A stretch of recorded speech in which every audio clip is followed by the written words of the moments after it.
to Miss Rona. Gusto lang namin malaman po yung konting story lang, yung background lang. Paano tayo umabot sa partnership? Who approached first and hanggang sa makarating tayo sa contract signing? Anyone? Actually, I think it's very organic when that happened. Yun nga, I believe it all started when they saw me dun sa live selling, and then si Machina kasi she knows the struggle of live selling na hindi talaga siya madali. And I personally have seen it from my husband, who's an online streamer. Siyempre, isisingit na kita dito. Sayang naman yung pagkakuhan mo, diba? But I've seen talaga yung imagine during the lockdown or the pandemic na online streaming is also pretty hard. Imagine trying to entertain everyone in front of you. And so I got that idea from him.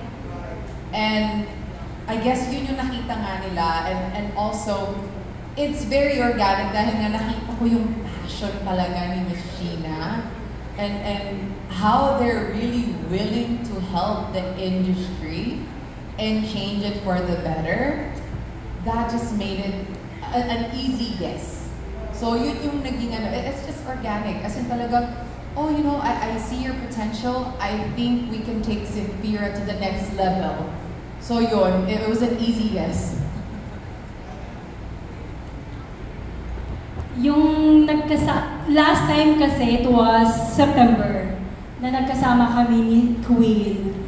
And then doon ko nakita talaga yung heart niya sa pagla-live selling. So, sabi ko, instead na magkaroon kami ng competition, nag-ano kami sa kanila na i-collaborate namin si Amara and si Fira. So, may, ano kasi yun eh, it's not like, kung makikita niyo si Queen, she's a very English. Sobrang English niya, which is sobrang layo sa personality ko.